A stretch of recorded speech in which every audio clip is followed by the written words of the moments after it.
Now, I'm going to do a quick on view here, and I had to have help setting up my PowerPoint. Young man robs you at the next port of call. Strike that, that's not good. A young man robs you in New York City, and as a result of the robbery, he has a knife and some other weaponry, and we'll go back to him in a few minutes. You immediately contact the police upon having turned over your wallet and valuables to him, and at that point, he has escaped, obviously. He's nowhere to be found, and you are to describe to the police what this young man who robbed you, who was on the screen for a few seconds, looks like. So, as you looked at him, can you give me any kind of indication as to what this man looked like and some descriptive things that would help the police find him? Okay, so he's African American.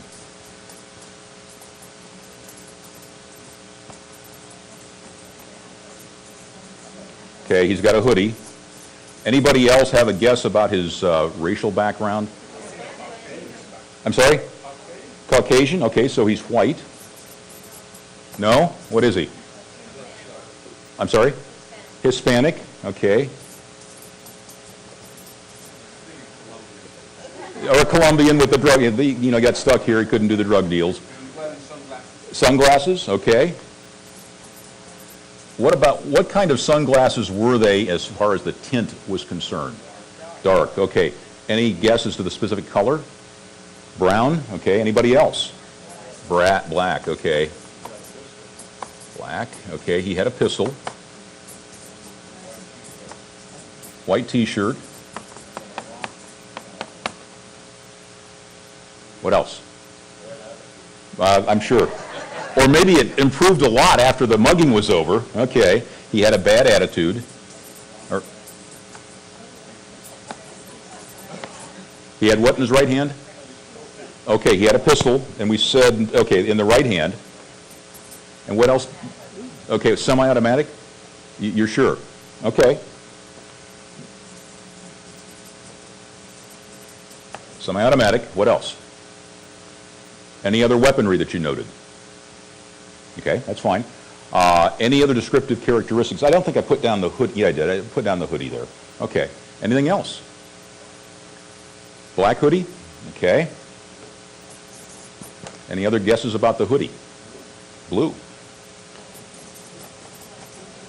Dark blue. Okay. Anything else? Likely. Extra large. So he's a good-sized boy, is what we're saying. Okay, what else? Is that pretty descriptive all the way through? Let's see what we have here then, based upon your description. Okay, let's move it on. There he is. Okay. It looks like kind of a knife, although that blends into the hoodie. He had a gun, and somebody said semi-automatic. That is correct. Wearing a hoodie. Now, as you look at it, it could be either black or dark blue. In actuality, it's dark blue. White t-shirt, you got that right. Sunglasses, what do you think as far as the tint's concerned? Brown. I think brown's a consensus here. Anything else about his description that, as you look at it right now, might be helpful to the police now that you've had a little longer to look at it? He is. He's married, has a wedding band on. Yeah, that's very true. Okay. Anything else? What about his race? Not African American, or is African American? No? Have we switched to one of the others then, obviously? Which one? Hispanic. Okay, Latino. All right. Looks Italian to me. Okay. Looks Italian. I'm not going to touch that one and comment on that with a 10-foot pole. Okay. Now, some of you had it pretty close. Others had it a little close, but a little off. With all these descriptions, by the way, that is our son, Mike. Mike is from my wife and me. He is about 34 years old. He's the young prosecutor I talked about in the first go-around here. And he's been very kind to pose for some of these rather unsavory types of pictures. And, you know, obviously the gun you got right, the knife was not mentioned, but I think that together you had some pretty good descriptions, except for that pesky race thing. If they're looking for an African American, chances are pretty good it's not going to be that guy that gets caught. Okay. What's the point of this first exercise, folks? That's it. Eyewitness testimony can sometimes, not always, but but can sometimes be unreliable. Now, some of the methods, and that's Mike again, with that dull criminal look about him.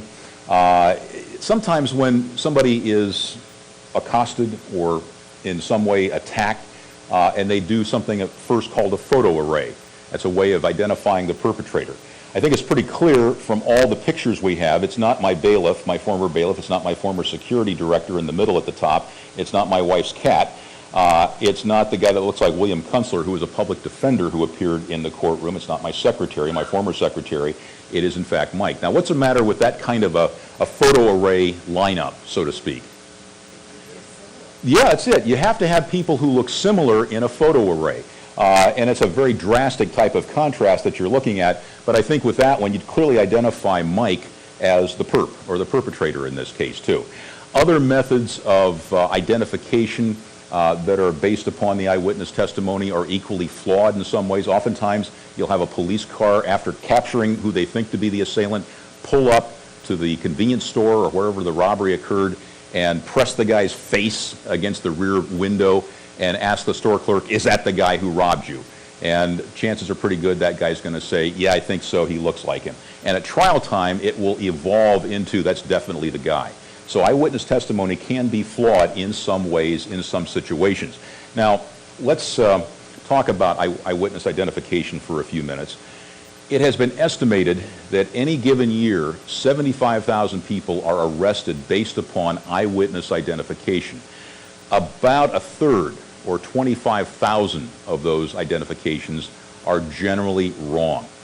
And in the exercise we had here, obviously in the aggregate, with all the people together, now if he robbed you all at the same time as you stepped off the boat in New York City, then I think from a collective standpoint, you might come up with an accurate description.